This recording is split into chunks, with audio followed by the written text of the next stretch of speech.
Hello, it's me again, YouTube guy, reviewer, video game man, and making a big follow-up, to my previous video where I reviewed a video game. I've decided to make a extremely controversial follow-up where I review a different video game. Please enjoy the video. Wow, you say aloud to yourself. This is gonna be a good one. I can't wait, you say aloud to yourself in an empty room. Now listen.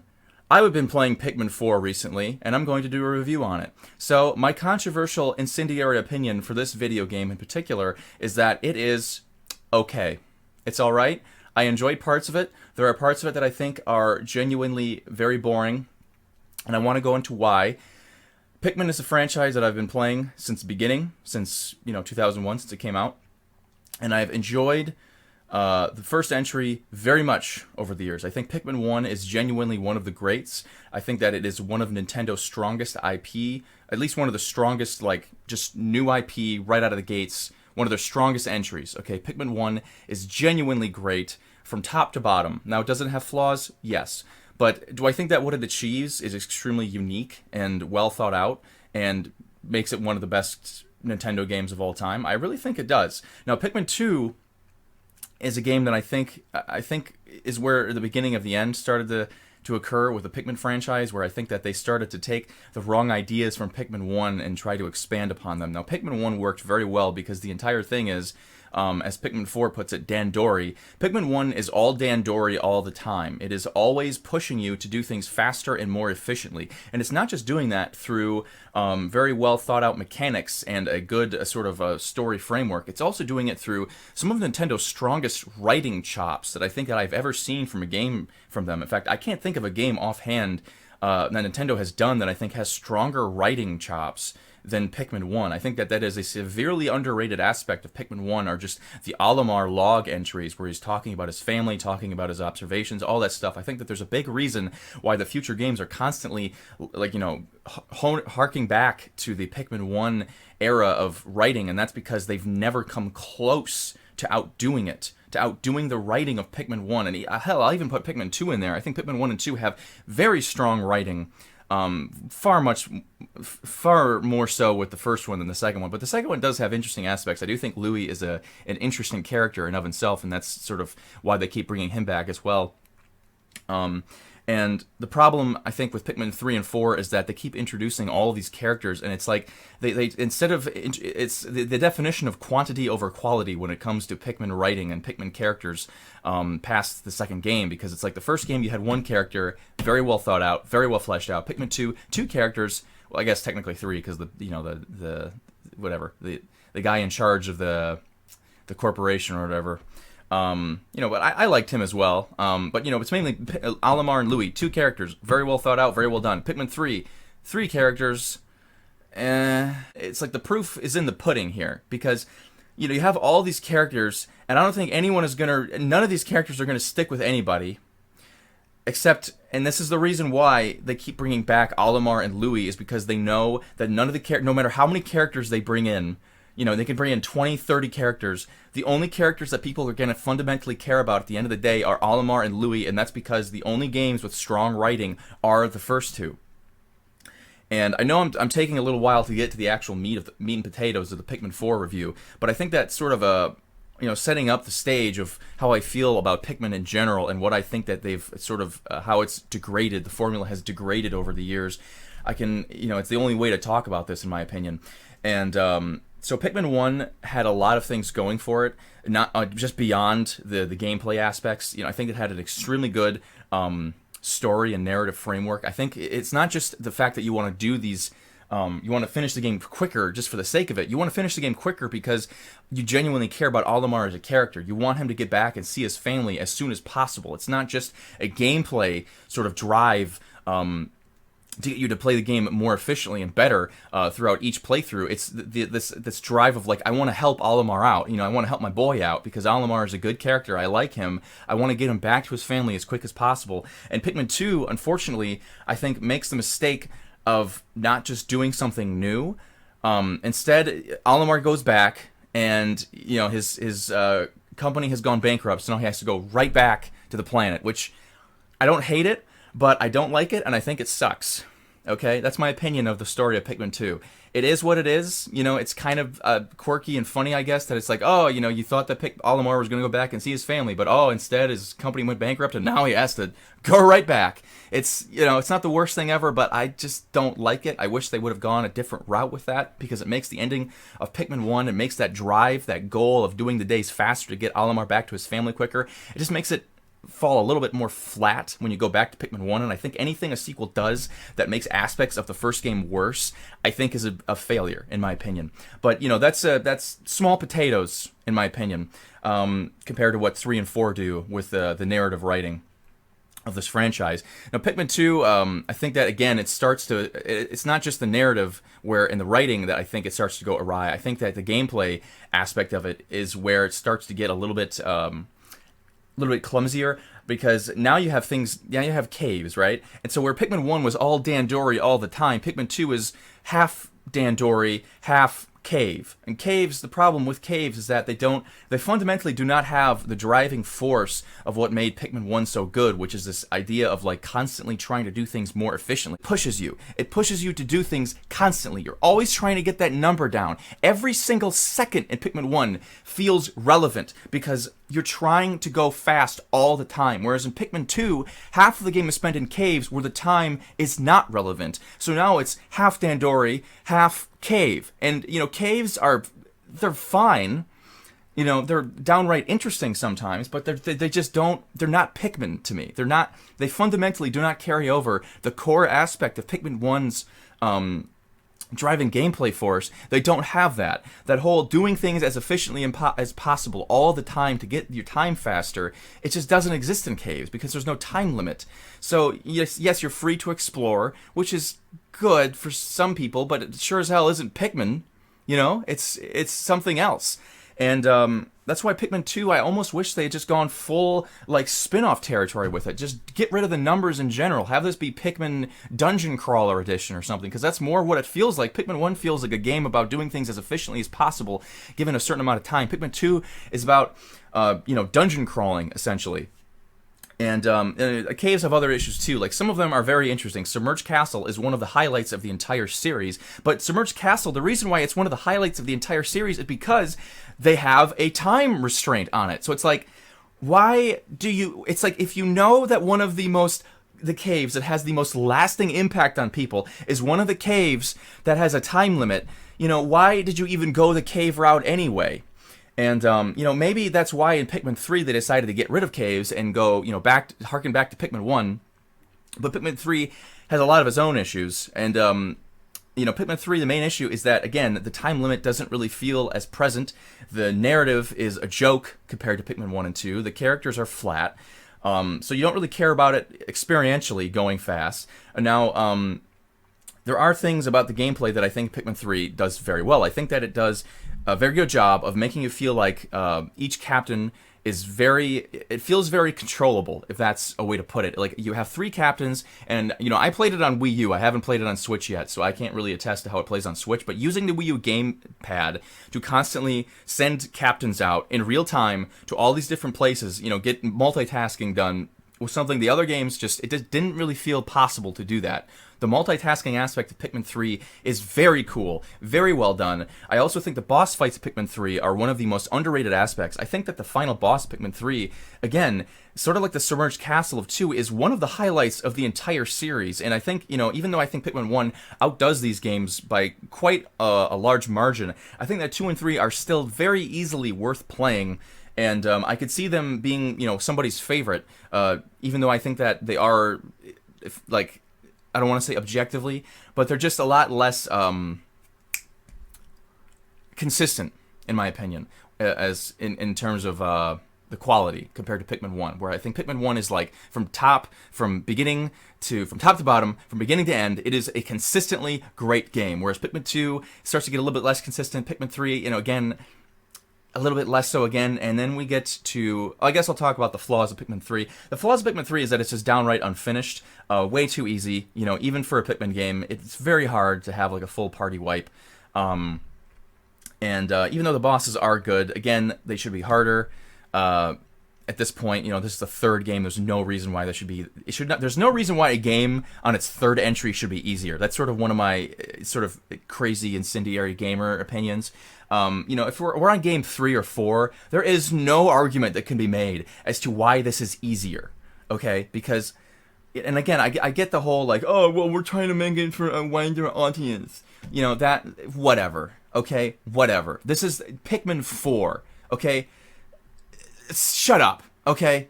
Like, there's no reason why a game this far into the series should be made easier. There's no argument that can be made other than, like, a producer trying to farm as much money as possible from stupid people. That's the only reason why the fourth or third game in a series should be easier than the first and second game. Okay, that's, again, incendiary gamer rant out of the way. But, my big problem with 3 and 4 is that they just start to veer way more into the whole, like, oh, the time limit doesn't matter. Oh, the enemies, it's a lot harder to have a full party wipe. And it's like, you're getting away from what made Pikmin 1 and 2 good. Pikmin 1 was good because of the time limit actually feeling like it mattered. Pikmin 2 was good because there was a bit of bite to these enemies encounters. Like the submerged castle, the falling boulders in the caves. That's what made these games last so long in the sort of why people still go back to these games all these years later. And I think Pikmin 3 is one of those games that it's just not going to have as much longevity because, again, the time limit doesn't matter as much. It's not, there's no bite. And again, it's blatantly unfinished, which is an issue because it's like you get the blue Pikmin and then it just feels like the game is basically over. It's like the game finally feels like it's in full swing and then the game ends like an hour or so later. It feels very deflating. And just unsatisfying, I would say. The final act of Pikmin 3 is unsatisfying. And then finally, after 13 whole fucking minutes, we get to the review of Pikmin 4. Now, Pikmin 4, in my opinion, tries to take elements that made all of the games good and tries to throw it all into one big blender and just hopes that it works out. And in my opinion, it works out sort of. It works out a good portion of the time, and it also falls flat on its face a good portion of the time. I think that this is probably my least favorite game in the entire series. There are parts of this game that I do really like. I like the fact that it has both the charge and the whistle. Now, the way you get the whistle, in my opinion, sucks, because this is a fundamental aspect, again, of Pikmin 1 and 2, the way it controls. Like, when I go back to Pikmin 1, the game just feels better to play than Pikmin 4 does right out of the bat. Why do these games, older games, just feel better right out of the gate compared to the new game? The new game, I have to unlock the charging whistle, I have to unlock the trumpet. Whereas these old games, I get the trumpet immediately. Fuck the whistle. I've always hated the whistle. It sucks, okay? The trumpet is tight. It feels good. But you have to unlock it using a side quest, and nobody wants to do these fucking side quests. I don't care what you say to me right now. You cannot convince me that you want to go out of your way to do these side quests of Pikmin 4. There are so many of them. The vast majority of them just reward you with gems that by the end of Pikmin 4, you have so many fucking gems you don't know what to do with.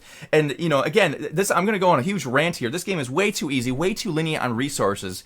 Pikmin 2 at least made me feel like I had to work for my ultra spicy sprays. This game hands you spicy sprays out of... You have spicy sprays flowing out of your ass by the end of this game. And you don't even have to go out of your way to send Pikmin at the plants here. You just get so many from eggs and from so many other things.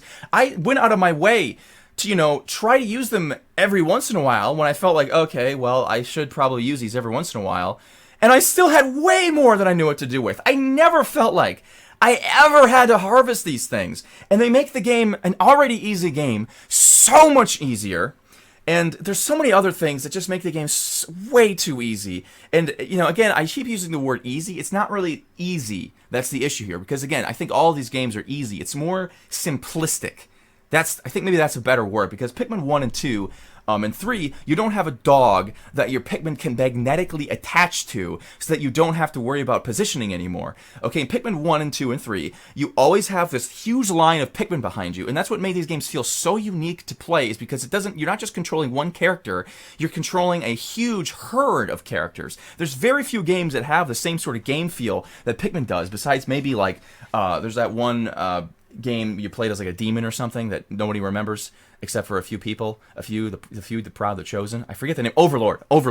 That's the game. I remembered it. Booyah. And the other game is the Wonderful 101, which is a very good game. You should play the Wonderful 101. if you haven't already. But anyways, back to Pikmin 4.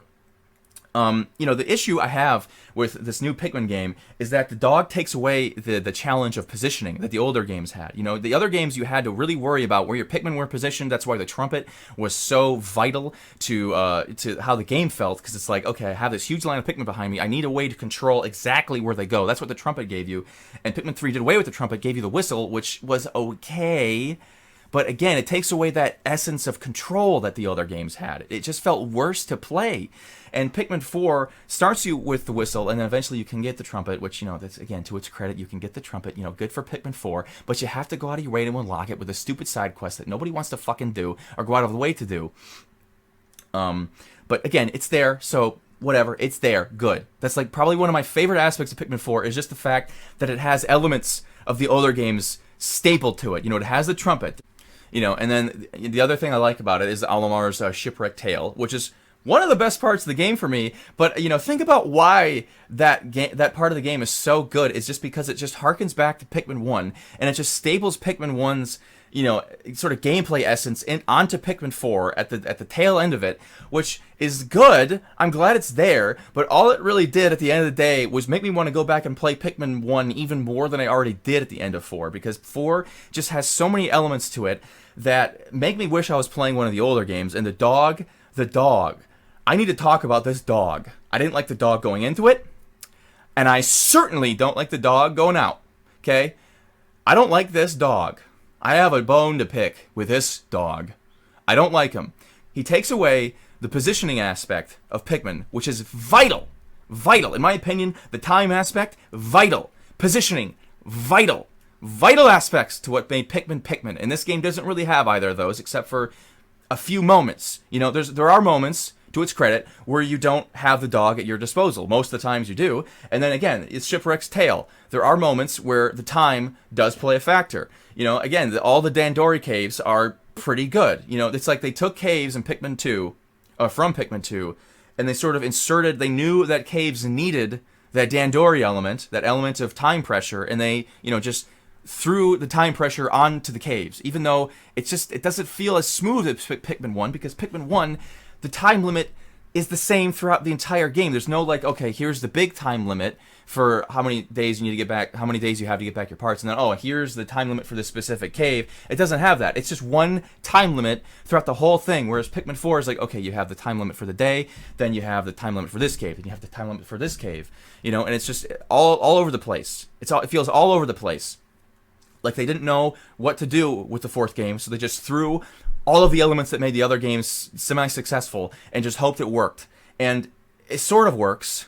I would say there are parts of this game that I had a lot of fun. There are parts of this game that I was bored out of my fucking mind. And I think the main problem are the caves that don't have some sort of time limit. It's just like Pikmin 2. But the problem is that Pikmin 2 had bite in its enemy encounters. It had all of these enemy types were brand new. It had so many brand new enemy types. The enemy variety of Pikmin 2 is a horribly underrated aspect of that game. The enemy variety in Pikmin 2 is one of its absolute best aspects, just like I think the boss fights and the multitasking ability of Pikmin 3 are its best aspects. Pikmin 4, its best aspect is just the fact that it has a lot. It's a content-filled game. In fact, out of all the games it might have, just feel like the most feature complete, I guess, even though I think that it is one of it's the roughest around the edges out of all the games. And the dog, the issue with it is that it takes away the positional aspect of the combat, and it makes all of these encounters feel very samey, because once you get the charge, once you understand the charge meta, most of these enemies, like even Bulborbs, are a complete non-issue. You charge, you hold the X button, you charge forward, you stun them, and then your Pikmin fly on them. And then you wait a half a second, and then the thing dies. And that's how you can beat, like, 70% of the enemies in this game. And I mean, a lot of the other enemies are just different variation on that. Most of the enemies are solved by just using the charge ability of the dog, and I think that that's boring. I think the dog fundamentally makes the gameplay of Pikmin 4 just more boring than it would be without it. Like, when I got to Shipwreck's Tale, Olimars Shipwreck Tale, it felt like the first, hour of that felt like such a breath of fresh air, because I didn't have that fucking dog. It felt like Pikmin again. And it's like, and it's like it made me really disappointed in the direction they went for this, because it's like, what exactly does the dog add other than just convenience? You know, now you don't have to worry about the positioning, because before it was like, even when you crossed like a tight bridge, that was like a tense moment in the other games, because, you know, you really had to position your Pikmin perfectly in a line to cross a bridge, whereas now it's just you press a button and your Pikmin magnetically attached to this dog, and it's, you know, it's no problem. It is bueno. It is bueno. And this game does have boss fights like Pikmin 3, but I think unlike Pikmin 3, the bosses in this game are completely they fall flat on their face because of the fucking dog. Because of the fucking dog.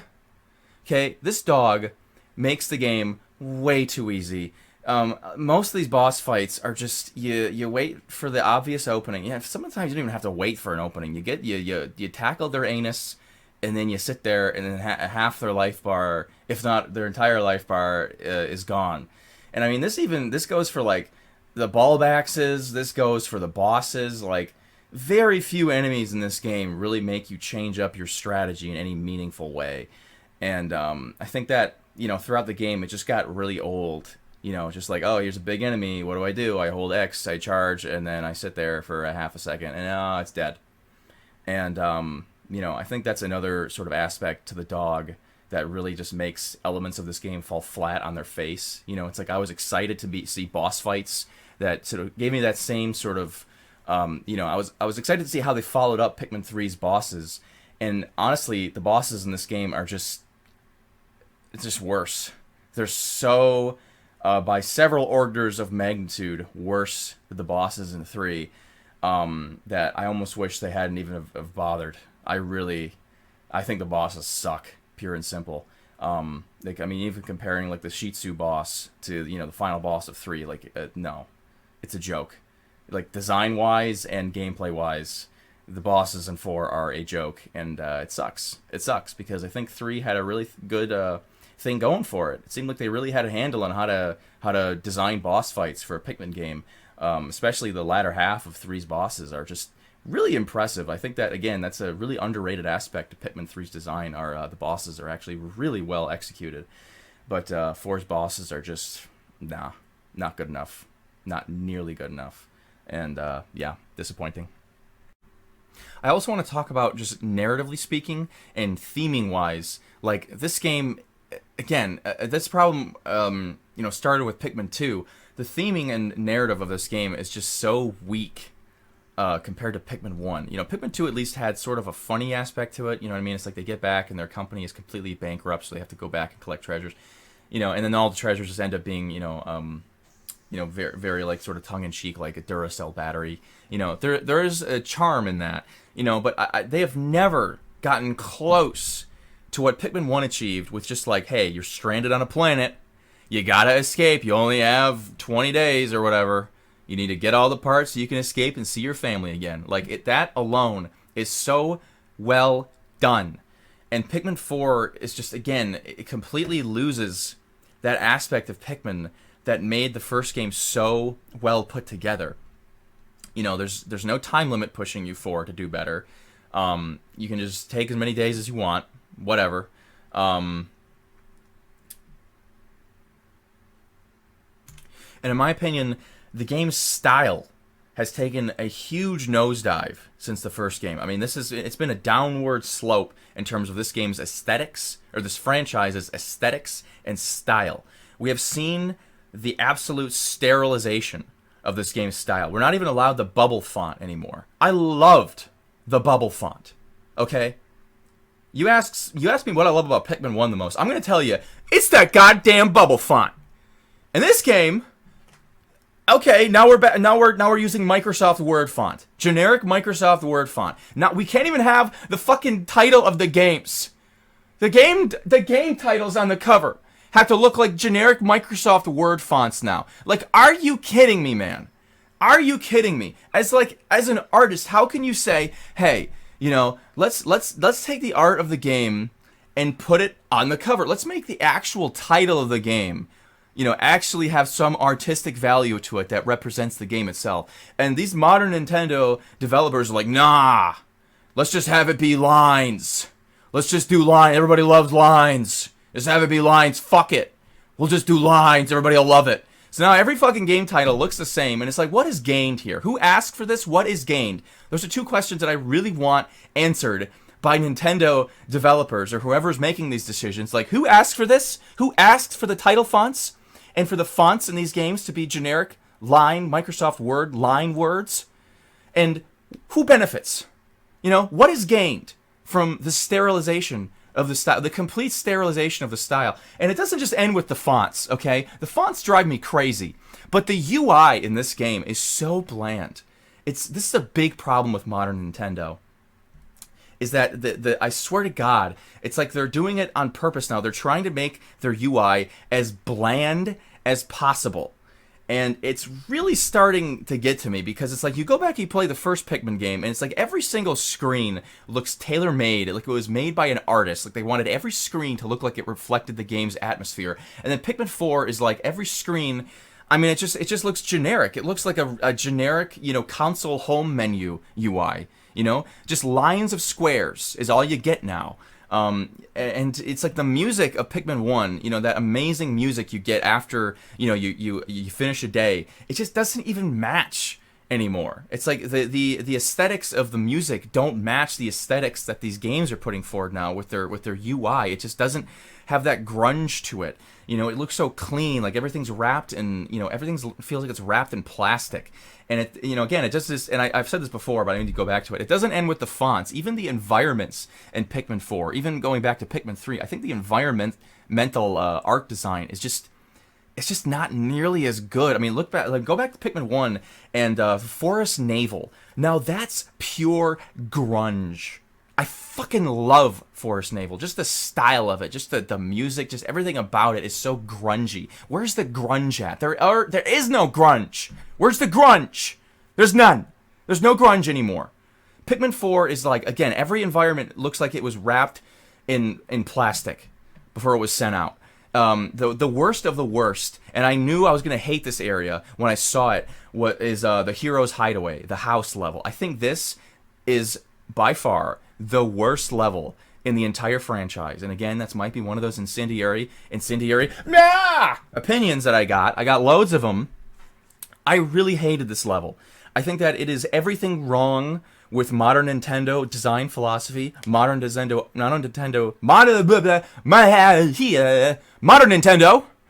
art direction, art philosophy. Everything wrong. Everything wrong with those things. Hero's Hideaway sucks. I hate it. Not just from an aesthetic point of view, but from a gameplay point of view. I found this level to be the simplest and easiest one to just run through without even thinking about what I was doing, what I was planning on doing. Like the levels previous felt like it had more bite to them. Like the Serene Shores level, I felt had more bite to it and interesting things going on than the Hero's Hideaway. And Serene Shores is a level before that. And, you know, it's... The problem I have with it is that in the other games, there is this level of mystery to it. You know, it's like you felt like something really had to have gone wrong. You know, Pikmin 1, you know, his Geiger counter is constantly going off the charts. You know, and it's like it gives you the sense that there's a lot more going on that the game doesn't, that just hints at. You know, and that is what makes you interested in the world building, is those hints, you know, not being told things directly, but hinting at something darker, more sinister that's happened, but not showing it directly. That's why I think kids' games should do things like that. And Pikmin 4 is just like, hey, here's a house. It's a house. Here you go. Just a regular house. You know, there's no even attempt at dilapidation. It just looks like a regular old house. It looks like the people just left for lunch. There's nothing about it that looks evocative. It's just a regular fucking house, complete with floating platforms, grind rails. It's like nothing about it evokes Pikmin to me. Nothing. Like, compare the Forest Navel, compare the levels of Pikmin.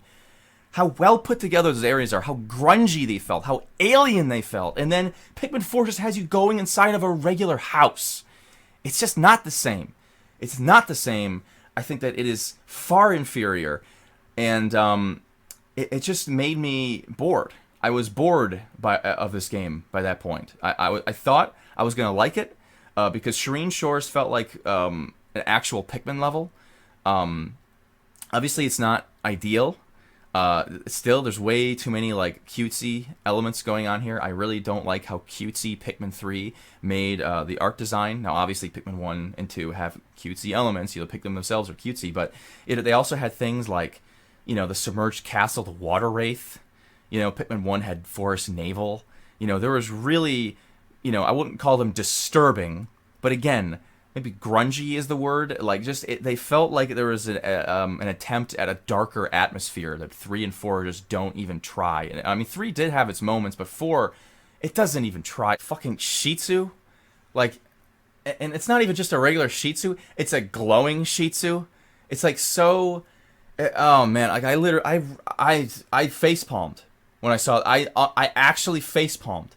I palmed my face when I saw this final boss. Like, compare this final boss to the final bosses of, you know, the Emperor Ballbacks, the final boss of 2. Hell, even the final boss of 3 feels alien and weird. And then Pikmin 4 is just like, here's a Shih Tzu. It's just not Pikmin, man. It doesn't feel like Pikmin. It feels like, you know, some sort of, like, modern, you know, fucking Coco Melon take on Pikmin. You know, it's just not for me.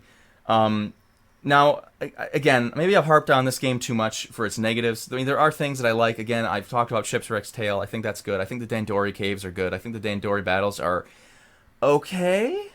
They're just way too easy. I don't know. Maybe I need to go through them and, you know, maybe there's like a red, you know, I only platinum them. I don't know if there's a medal beyond platinuming. I hope there is. You know, maybe like a red medal or something. You know, that would make those probably worth doing. But in general, I just don't really have much desire to go back and play this game faster like I did with the other games. I don't think it really measures up to 1 or 2 at all. You know, 3, I think, did a better job of measuring up to those previous games, even though I think that is a very, very misguided game in terms of its aesthetics and its game design. I think Pikmin 4 is even more misguided. You know, I like that the trumpet is back. But beyond those things, I think that I would say this game teeters on being okay. I'm going to give it a 6.5. It's almost good. Almost. It's almost good. There are parts of this game I said, you know what? This is a 7. This is good. This is a good game. And then there are parts of this game where I said, this is a 6. I'm not liking this. This cave is going on way too long, and I'm just charging into things not really thinking. And I don't care. Okay? But I think at the end of the day, it'd be somewhere in the middle. 6.5. It's decent. Almost good. Yeah, that's my opinion on Pikmin 4. This video probably went on for way too long. You probably clicked off or fell asleep long ago. But here we go. Here's the wake-up call. Wake up! Wake up! The video's over! Bye!